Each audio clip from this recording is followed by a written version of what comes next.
Assalamualaikum warahmatullahi wabarakatuh. Nama Muhammad Asrofi, Prodi Budidaya Perairan Universitas Dr. Sutomo Surabaya.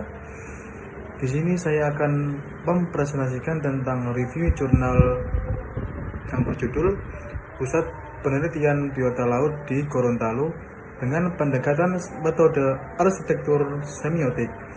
Dikutip dari jurnal Rizka Advokasi, mahasiswa Teknik Arsitektur Setitek Bina Taruna Gorontalo, Indonesia, untuk memenuhi tugas mata kuliah Biologi Laut dengan dosen pengampu Insinyur Sri Utami Madiwati MKes. Pendahuluan.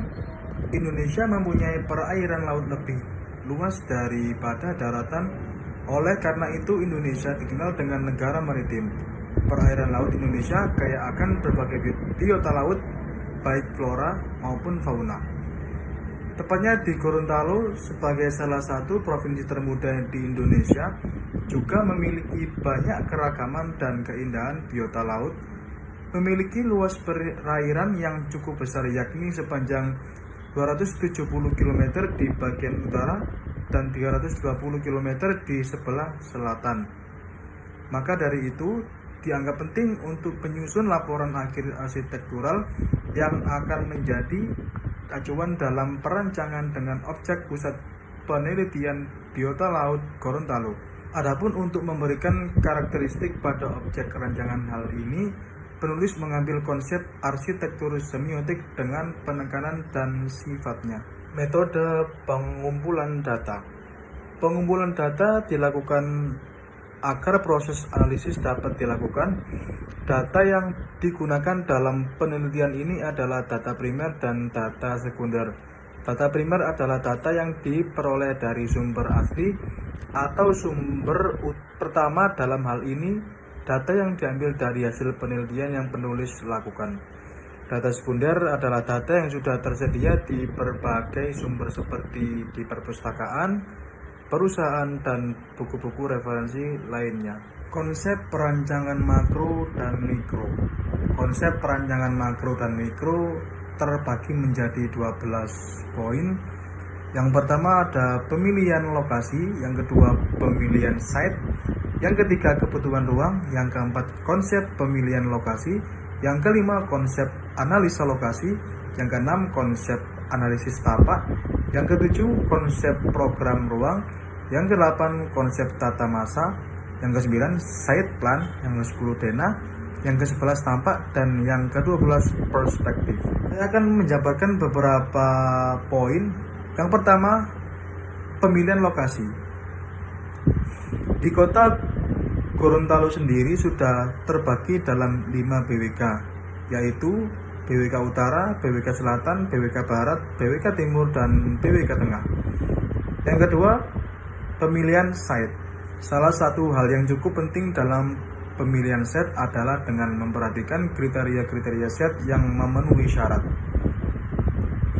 Dari segi fisik, tata lingkungan, dan kebutuhannya, yang pertama dibagi menjadi 3. Ada berada di lokasi yang strategis dan sesuai dengan peruntukannya. Yang kedua, lingkungan yang nyaman, tertib, dan teratur. Yang ketiga adalah akses dan kemudahan transportasi. Yang ketiga ada kebutuhan ruang. Untuk memenuhi bangunan pusat penelitian biota laut ini, sebelumnya kita harus membuat dahulu konsep kegiatan, di mana konsep kegiatan ini merupakan bentuk aktivitas yang telah direncanakan pada pusat penelitian biota laut berdasarkan fungsi dan tujuan dari keberadaan bangunan tersebut nantinya. Jenis kegiatan yang diwadahi oleh bangunan pusat penelitian biota laut ini dapat dikelompokkan sebagai berikut.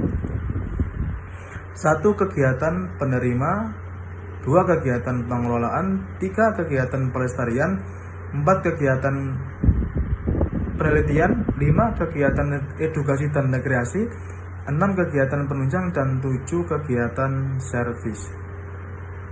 Poin keempat, ada konsep pemilihan lokasi, yang dimana sesuai dengan peruntukan kawasan konservasi dan wisata, dekat dengan pantai laut sebagai tempat hidup biota, Kemudian pencapaian akses menuju lokasi dari pusat Gorontalo yang mudah. Untuk poin kelima sampai poin ke-12-nya ada di gambar. Nanti bisa saya share gambarnya atau saya kirim file Word-nya. Kesimpulan, pusat penelitian biota laut ini merupakan suatu wadah yang bertujuan untuk meneliti dan melestarikan biota laut, khususnya daerah Gorontalo.